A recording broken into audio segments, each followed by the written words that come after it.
Entergy provides much more than power. We support science and engineering at local schools to build a brighter path to better jobs and help prepare the next generation. Because together, we power life. Entergy. Additional support provided by the Fred B. and Ruth B. Ziegler Foundation and the Ziegler Art Museum located in Jennings City Hall. The museum focuses on emerging Louisiana artists and is an historical and cultural center for Southwest Louisiana. And the Foundation for Excellence in Louisiana Public Broadcasting, with support from viewers like you.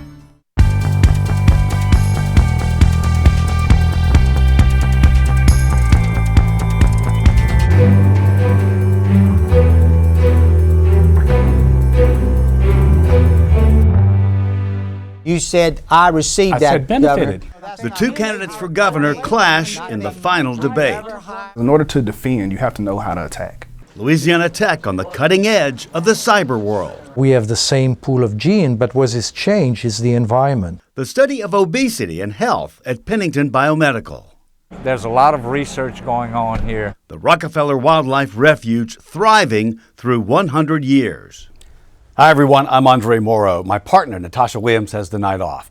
Much more on those top stories in a moment on this week's edition of SWI. But first, let's check on the week's other headlines making news in Louisiana.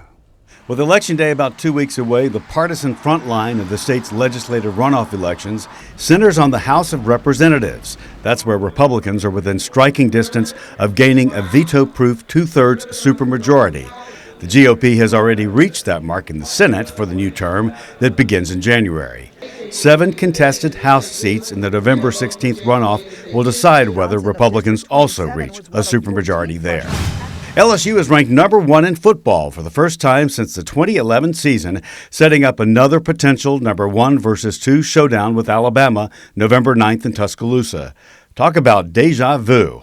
That happened twice in 2011 when then number 1 LSU beat the Tide 9-6 in the regular season, then lost the rematch in the BCS title game. The Tigers haven't beaten the Tide since. The college football playoff rankings debut next week with LSU, Alabama, and Ohio State all in the running for the top spot.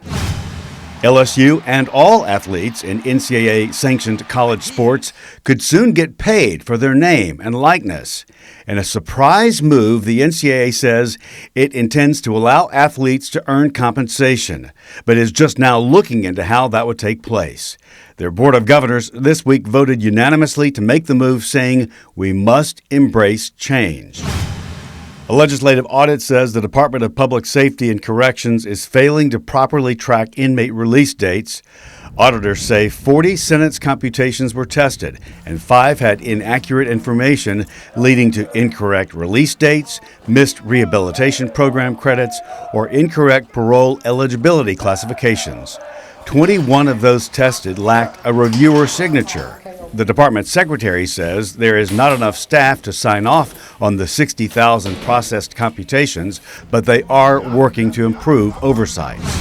A Tulane University research project will focus on the state's Houma Nation Indian tribe, climate change, and economic inequality.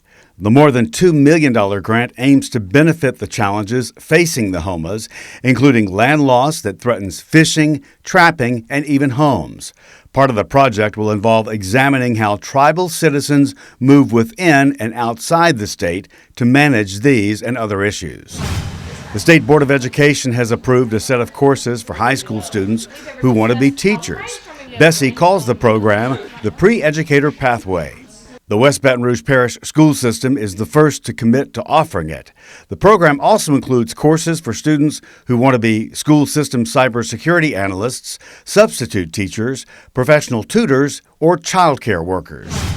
The nation's school report card shows math scores for Louisiana's 8th graders went up 5 points over the last 2 years, the best rate of improvement, but that we still rank near the bottom in math and reading, and the percentage of students judged at least proficient in each subject and grade level was below 30%.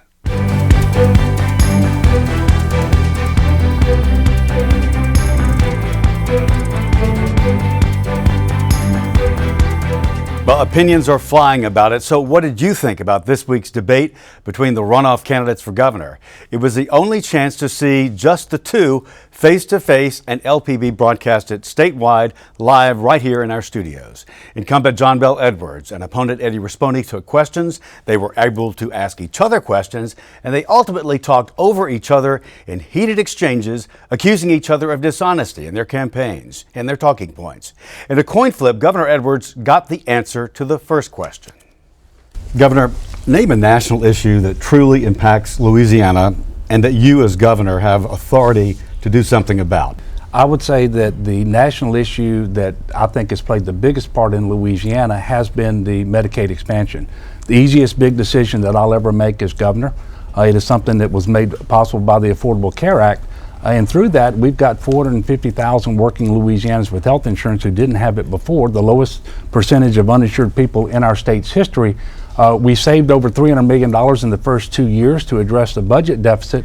But also, we know that we've also saved lives. That's the most important thing because people now have access to primary care and preventative care. Mr. Rispone, same question. I think the thing that I see is that I'm a supporter of Trump, and what Trump has done for our country has been phenomenal. You know, we have a Democratic Party that's going after impeachment, which is sidetracking everything that we're trying to do on a national level. The economy is booming in the United States, but it's not booming in Louisiana. So we need to do something that we're doing on a national level, on the state level. And these are the areas that I'm going to work on. As a job creator, I understand what it takes to create jobs, and we're going to bring those jobs back to Louisiana so our children and grandchildren will be proud to say Louisiana's home. Mr. Rispone, do you support the lawsuit that your supporters have filed to end the Medicaid expansion and the protections for people with pre-existing conditions? And if that lawsuit succeeds, how would you protect the 850,000 Louisianans with pre-existing conditions, including my daughter Samantha, who was born with spina bifida, and 450,000 working Louisianans who have health care coverage because of the Medicaid expansion? I do know that we've expanded Medicaid expansion, and we've wasted $85 million on people who did not qualify.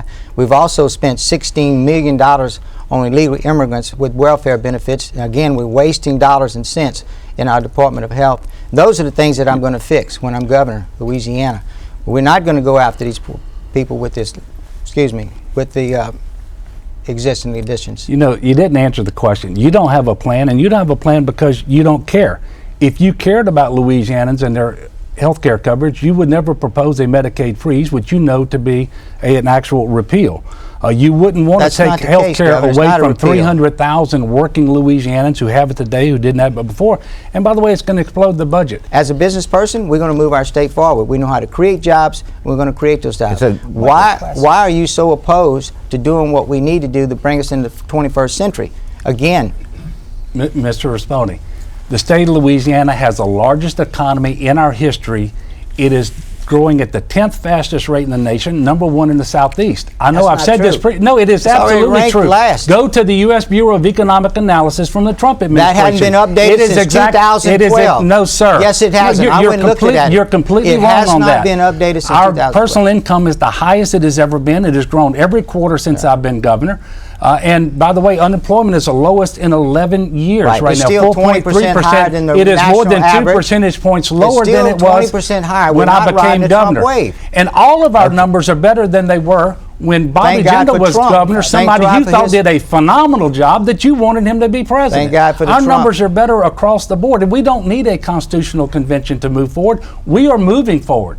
The state of Louisiana is fundamentally and much better off on every relevant measure today than we were 4 years ago. When Louisiana's budget was in the ditch because of the governor you supported, and you were benefiting from $516 million in tax breaks, during that time you created 19 jobs and hired foreign workers instead of Louisianans when our state had the 9th highest unemployment rate. So why do you think corporations and special interests like you should get tax breaks if they don't create jobs? See, that's what he's doing. He's spreading misnomers, and that's what we have here. He's saying we received $500 million in tax credits. That's a lie. He's talking about the ITIP. I received not one nickel of industrial tax exemption program. That's what they do. They spread lies like I got that. From it. You said I received I that. said benefited. Governor. I said And benefited. anytime You want a me to read it plant again? expands here and we do work there, we hire thousands of people and put in that plant. You tell them we don't need to do that. We don't want those people to have those jobs. You want to kick them I'm out telling like you you did that those the oil out and there gas created industry? a total of 19 jobs. No, what I'm that's saying. not what And they you hired did. Not foreign me. labor when Not we had me. the ninth We've highest never unemployment hired an rate in the illegal- country. we've never I didn't hired say an illegal illegal. I said immigrant. foreign. Remember, early voting begins Saturday, November 2nd through November 9th, with Election Day, November 16th. Exercise your right to vote.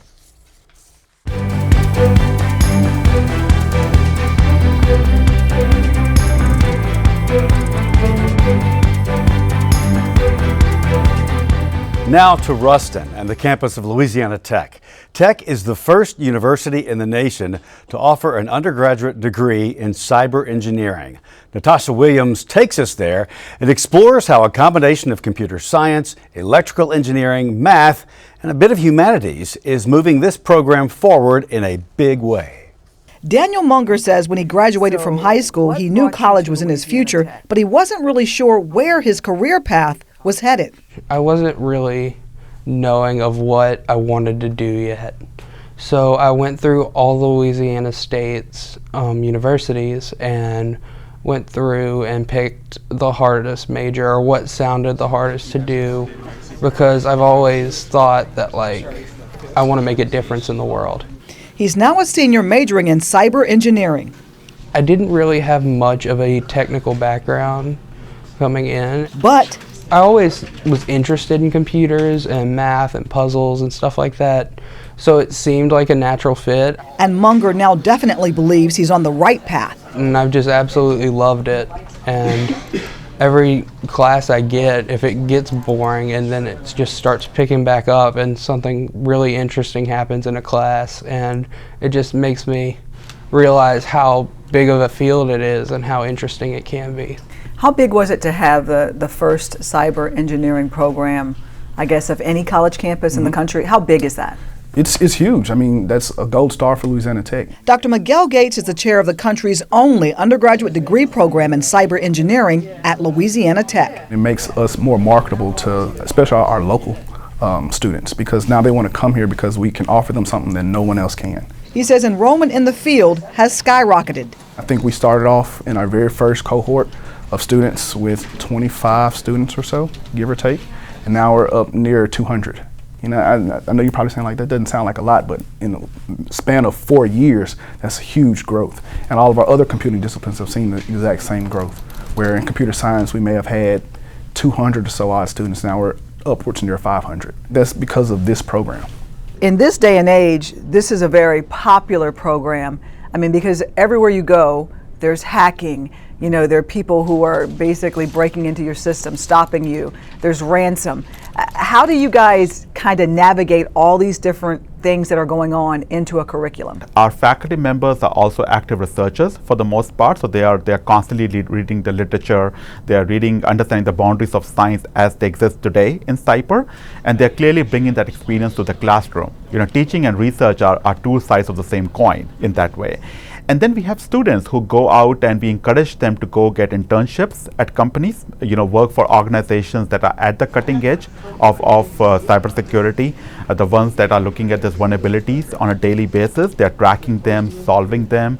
So the students get this hands-on experience at those companies. Dr. Sumit Dua is the Associate Vice President of Research and Partnerships at Louisiana Tech. He says Tech even takes preparing their students a step further. They have several work sites like this one in buildings on campus. The workers are students still in school. They are working on projects for companies like CenturyLink, Southwest, and American Airlines. He says their approach is to create a program that explains the fundamentals of designing a computer system to their students, basically teaching students to make their products as secure as possible, therefore making it more difficult to hack. Can we design systems that are inherently secure from day one, that are responsive, that are scalable, and that are interactive for the end user. Dr. Gates, who also teaches in the cyber engineering department he runs, says one way to stay current and ready to battle the attacks like the ones that recently hit Louisiana schools and even the East Baton Rouge Parish Sheriff's Department is flexibility. Traditionally, what we try to teach our students, we try to teach them from both sides of things. We try to teach them the good side, and we only teach them the bad side, because in order to defend, you have to know how to attack. right? And so we teach them all the different vulnerabilities. And like you said, vulnerabilities are coming up new every day. We call those zero-day attacks, where we don't recognize the vulnerability, and then it happens, and then luckily we'll come back and we'll patch it later. But we're always one step behind the attackers, because while we're trying to teach, they're already trying to figure out every way that they can in order to infiltrate a system. These people that are exploiting these cyber systems, they are constantly looking for vulnerabilities. They're looking for holes. And sometimes these systems were designed at a time and age when security was not at the forefront of our acquisition process or system maintenance process. And that is being exploited right now by these malicious actors. And for Daniel Munger, who spent his summer working as a cybersecurity intern at St. Jude's Children's Research Hospital in Memphis, he thinks his future is a bright one. Eventually, every company is going to have cybersecurity. So I'm very excited to be able to have that stability with a job, because as the times go, cybersecurity is going to be needed more and more. Natasha, thank you for that report. The Center for Secure Cyberspace is a collaboration between Tech and LSU, and also the Cyber Innovation Center in Bossier City.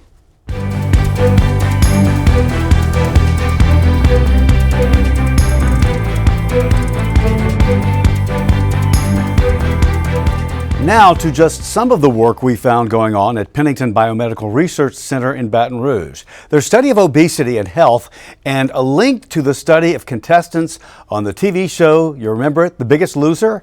After dramatic weight loss in the show, what happened 6 years later came as no surprise to one of Pennington's lead scientists. Parents, are you ready to give up? Are you ready to give up? Last chance. The Biggest Loser was a TV reality show giant, pitting obese people against each other to lose mega weight for $250,000 prize.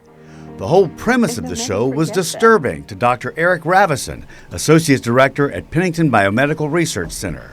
I was president of the Obesity Society, which is for North America, Canada, the US, and Mexico. And I thought it was very unethical to make people believe that they can drop 40 to 50% of their weight just by exercise. And I wrote a letter to the producer of the show, but at the end, one of my postdocs was really interested in knowing more about these people, and she convinced us to do a study in these people, which the producer allowed us to do. We did measure their metabolic rate at baseline before the competition, after 8 weeks, and after 6 months. And what we observed was that in response to the weight loss, which was quite large weight loss, about 40% on average in all these people, there is what we call a metabolic adaptation. In other words, these people become much more energy efficient in handling or keeping their body warm and functioning and all that. In other words, it's like if you have a car which is wasting energy, and all of a sudden you fix something in the engine and they become much more efficient. First of all, the physician on the show was insisting that this was mostly physical activity. At one point during the course of the competition, they ran a marathon, and there was an intensive physical activity and training and all that. But of course, if you chase $250,000, you try to do also your part on the food intake. And some of these people were really restricted their food intake to be winners on the scale. 6 years after dramatic weight loss, a 2016 study showed most contestants regained the pounds. And on top of that, their metabolism had slowed and they were burning fewer calories every day than they did before their stint on the show. It is an enormous restriction. I mean, you have to impose a discipline that most people would not be able to impose on themselves. What do you tell people who want to lose weight but want to be realistic about it? Yeah, first of all, I mean, the thing that we should tell people, you don't need to lose. The expectation is a lot of time too high. People, when they tell you, what weight would you be? And they go almost to an ideal body weight. It's not necessary for your physical health. It's maybe necessary for the mirror. or it's maybe necessary for your friends who would like to see you thinner, but it's not necessary for your metabolic health, which is the most important thing for longevity. Our thanks to Dr. Ravison, who just this past week gave a presentation in Denmark on energy metabolism and body weight regulation. In Cameron and Vermilion Parishes, the Rockefeller Wildlife Refuge celebrated its 100th year anniversary this past week, and it's thriving. Back in 1919, the McElhaney and Rockefeller families transferred ownership of 86,000 acres to our state for the conservation of the wildlife and for marshland research. Photographer Rex Q. Fortenberry brings us the story. E.A. McElhaney was an amateur naturalist. He was a conservationalist before there were conservationists. He grew up in the marshes around Avery Island and really hunted everything from this land all the way east to Avery Island and thought that this was special land and needed to be conserved. Because 100 years ago, there were not a lot of people with that kind of conservation pioneering vision to recognize that resources are not unexploitable, and there is a finite amount of resource, and that we do have impacts on those resources. People really wouldn't begin to discover that until about the mid-1900s. But Edward Avery McElhaney, he recognized this at the turn of the century, in the very early 1900s. And he set about to protect properties from that development that would be coming down the road one day. He protected not only Rockefeller Refuge, but he found conservation partners and funding sources to protect over 170,000 acres here in Cameron and Vermilion Parish. So E.A. McElhaney got the Rockefellers to purchase the property and then donate it to the state of Louisiana, which was the Conservation Commission back then, which is now known as Louisiana Department of Wildlife and Fisheries. Today we're celebrating 100 years, and we have gotten former employees, current employees, their families, everybody together, including the McElhaneys and the Rockefellers. We wanted to have a wonderful event in the morning to really pay tribute to a lot of the employees, the careers they spent here making this refuge what it is present day. And the only way to really appreciate this area after paying a little tribute to those people is to go and see that area. And so we've got airboats running through some of our marsh impoundments where you can see the migratories coming through. We've got our larger vessel giving tours out to the coastline where you can see the coastal restoration taking place, not just the erosion. So one of the biggest challenges we faced at Rockefeller here in the last 15-20 years is coastal erosion. We've done surveys here recently where over 300 feet of complete land loss has occurred in 1 year. At the time of the donation of the property, it consisted of 86,000 acres. We have 27 miles of shoreline. And so right now, we've lost approximately 15,000 acres in 100 years. At that rate, we're threatening to lose this property. And so we came up with a few projects. We looked at 74 different techniques that could be implemented offshore to help reduce the wave action and prevent the coastal erosion. Of the 74 projects, there was one that stood out, and we actually saw accretion and buildup of sediment immediately after being constructed.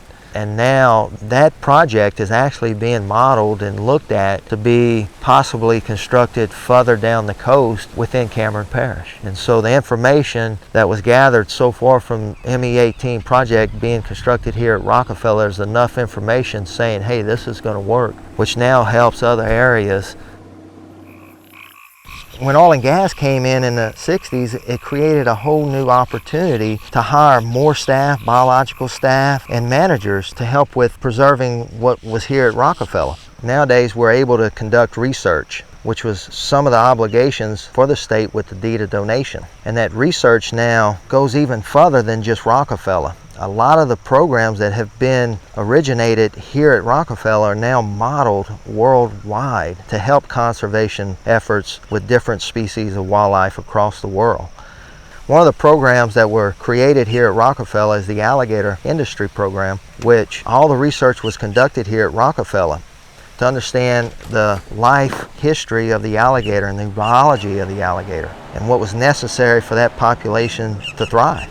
And so that information that was discovered here is now modeled all over the world to help other crocodilian species to expand and to be managed. The younger you are, the better you can absorb knowledge.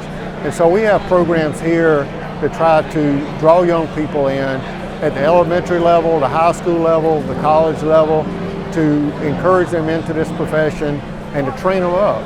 We have intern programs, we have marsh maneuvers, 2-week program, 4-H programs, and a lot of those programs have turned out young people that ended up getting into the profession.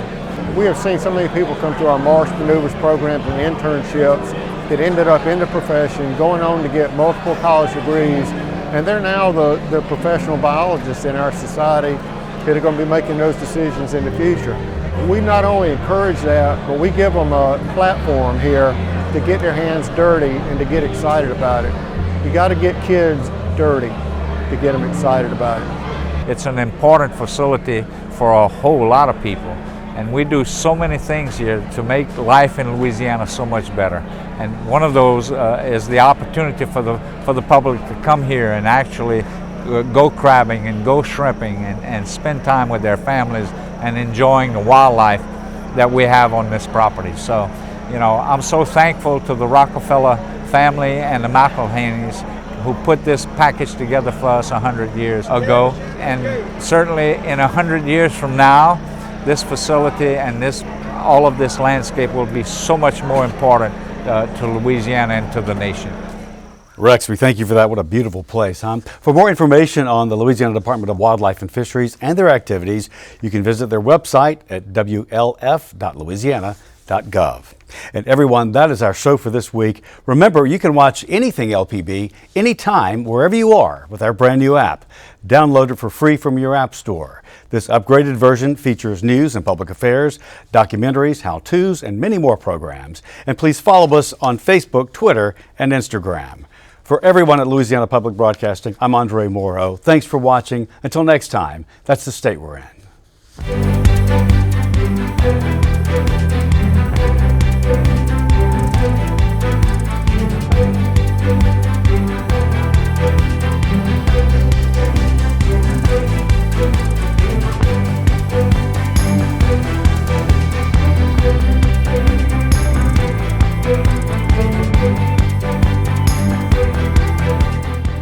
Support comes from Entergy provides much more than power. We support science and engineering at local schools to build a brighter path to better jobs and help prepare the next generation. Because together, we power life. Entergy. Additional support provided by the Fred B. and Ruth B. Ziegler Foundation and the Ziegler Art Museum located in Jennings City Hall. The museum focuses on emerging Louisiana artists and is an historical and cultural center for Southwest Louisiana. And the Foundation for Excellence in Louisiana Public Broadcasting, with support from viewers like you.